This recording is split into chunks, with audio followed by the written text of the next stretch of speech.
right after I ended the last video, I started this one. I guess the camera I don't think I can fix it. Maybe it's not that bad. Who knows? Okay, anyway, you can see it, can't you? So basically we're here. Now whatever you do not fall down into that sand right there. Otherwise, if you do fall down into that sand, sink and die, because then you'll appear back up there. But do not go through that door. And we got this thing right here, which is a mold worm, I guess. Yeah. But it's all out of its home. Yeah, Wolf can push blocks. So push this over here, and you might have seen the switch up there, so it's pretty much the same thing as last time. Keep pushing it, it'll let you know when you get it right. But don't miss this.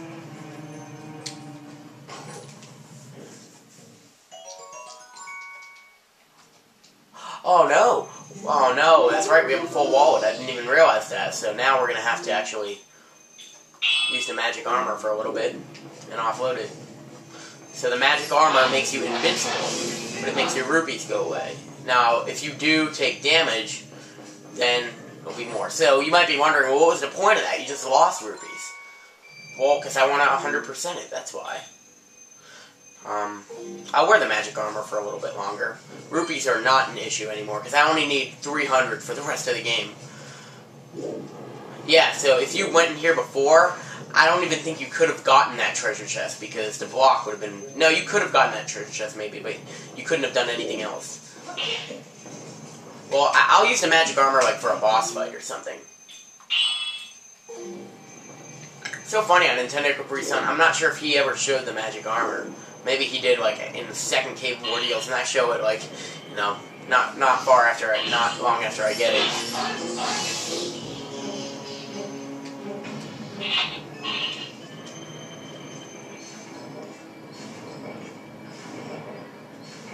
So what you have to do in this dungeon, not this dungeon, what you have to do, well, your first instinct may be to run all the way under the chandelier, and that's actually what I'm going to do, because there are 20 rupees over here. Or 10. I think it's 20, though. Yeah, because they wouldn't put 10 in a big chest. But what you actually have to do is stand in the middle of the chandelier. So, basically, now that you push the block... no, that's not going to work. You got to use your claw shot. So now that you push that block, there's really no danger in falling in the sand anymore, actually. Well, except for dying, but... Like, you can get back around here now. That's kind of the point of this. Other than the treasure chest. This mold worm, it just bounces over the place, but... you can kill it easily. It might keep coming out of the sand, but... I don't know. So what you actually have to do is pull this. Wow, I've really been in this video for 3 minutes? That doesn't seem right. Didn't I just start right here? Oh, I'll watch it later and figure out what I did with my time.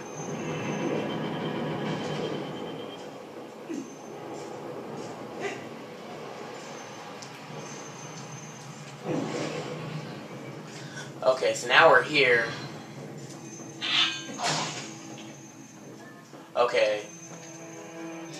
Uh-oh, we got a mini-boss, or kind of like a mini-boss. A required fight, but not really a mini-boss, since you don't get an item from it. And it's a Stalfos.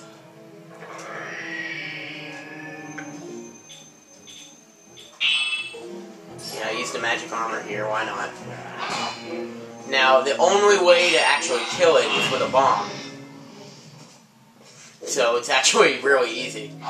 Like, you can fight it and stun it, but that's really not going to do much. Bombs. And they even give you a hint by actually giving you bombs in this room. And there's another treasure chest as well. We shouldn't be missing anymore now we have the compass. Except for maybe in this one room. So yeah, they give you actually 10 bombs in this room.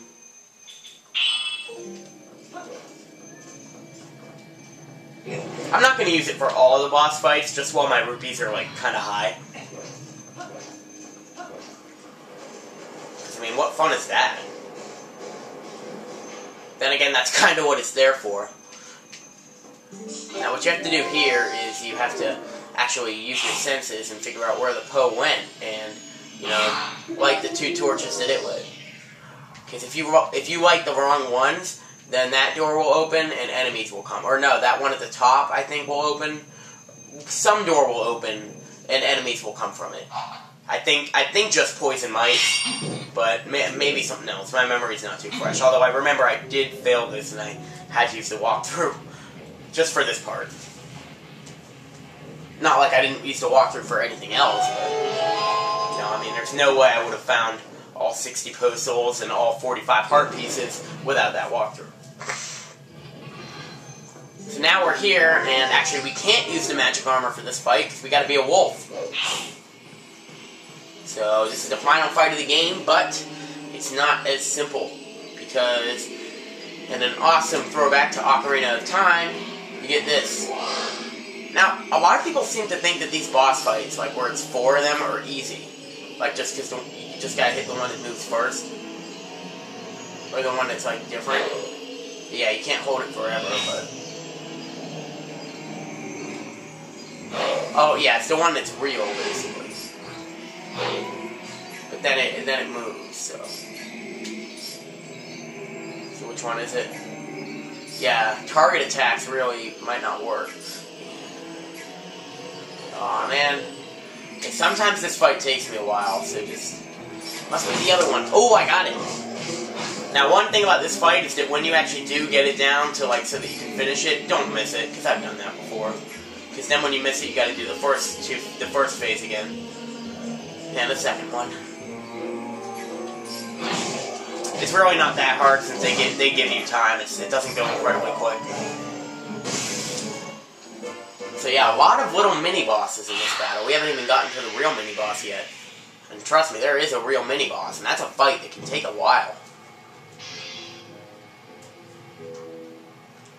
Yeah, I think the mini-boss of this dungeon is probably either the hardest or second hardest in the game. Like the mini-bosses, they don't fuck around. And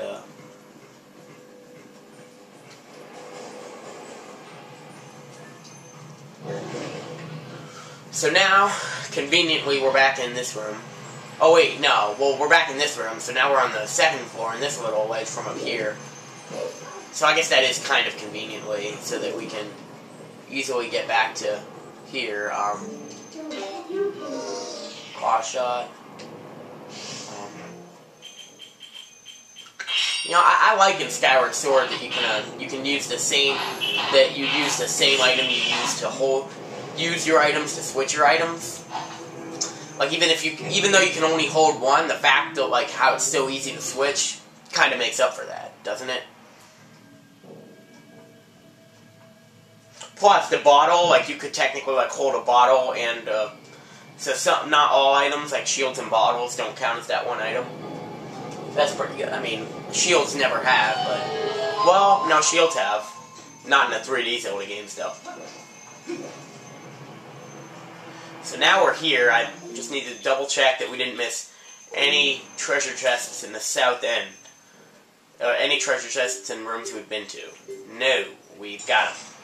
But as you can see, there are quite a few that we still have to get. So now we're in the second half of the dungeon, and... we're introduced to a fire bubble. I'm not really sure if this is the introduction. I think it is. We might have seen this thing in the Lantern Cavern too. Maybe. Well, you can go over here, but you'll find out there's a pit and no claw shot target. There are these weird things on the wall. We'll find more about that later. But it's very clear that you have to enter this room from the other side, and that those are just a way to get back for whatever item we get. This is another thing we can't do. This is how we open that big door which leads to the boss room, and that's the boss key. So we see everything we need to finish the dungeon, but we have to go this way, and we gotta do it the long way. Now this room always confuses me. I mean, seriously, it always does. Now this room I really associate it with something, because like, I was watching my friend play this game, and in the background I was watching the Patriots. And I even remember what game it was. It was the game in, when they lost to the Jets in 2009. See, I remember stuff like that. Like, the final score was 16-9. And I remember, I remember a lot more, but I think that you guys don't care, so I won't say all of it. But I'm just saying that I do associate some of these dungeons with football games that are on in the background. I know it sounds stupid, but it's true. Now you can't crawl through that, but what you can do is you do this. You turn it clockwise to make it go down, counterclockwise to make it go up. Now you can't. So what I like to do is just take it one at a time. But the thing is, you actually have to go all the way down, or like close to all the way down, and then come back up because it's a locked door. Wait a minute. Unless that is all the way down. Wait, what? That can't be right.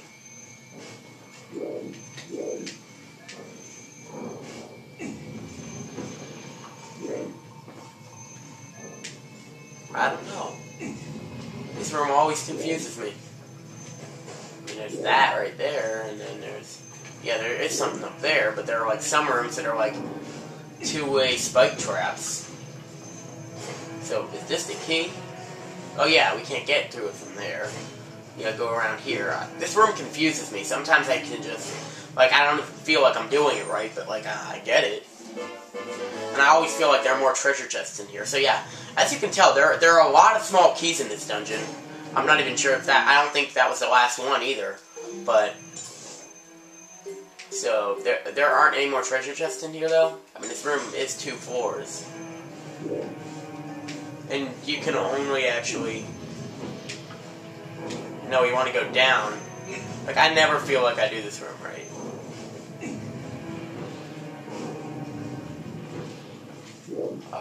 We gotta do it. Like, I don't know how I got it. Well, we got through it, and I don't think we missed anything. Now, this room is the hardest one of the entire dungeon, in my opinion. Not like for it's confusing, but just for, like, you know, good old-fashioned being hard. You like to be a wolf in this room because you can get across the sand faster. And there are also some ghoul rats that are on later on. Now, the trick to this room is that these spike traps, some of them are actually spike traps and some of them aren't. Whoa.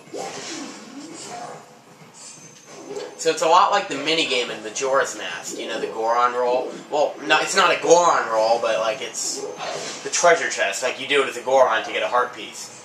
Yeah, ghoul rat.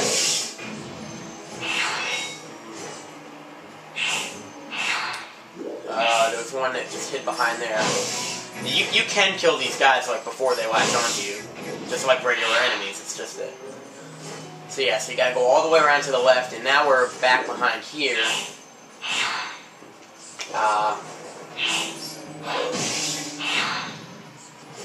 So the trick is that you pull that, and then you go all the way around the spikes and go in here, but the thing is, you cannot just go over there and do that, otherwise these enemies that are up here will get in your way. They will.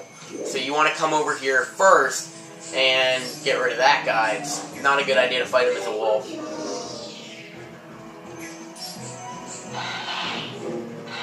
It's very important that you do this. And also get rid of all the ghoul rats, because they'll make you go slower and that won't work. This is just like the thing from the Goron mines that we did.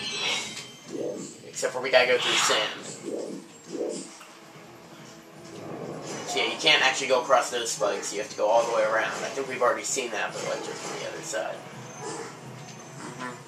So yeah, just like... Okay, yeah, midnight, there are some others. Yeah, that's what I remember. So maybe this room isn't as hard as I remembered, but...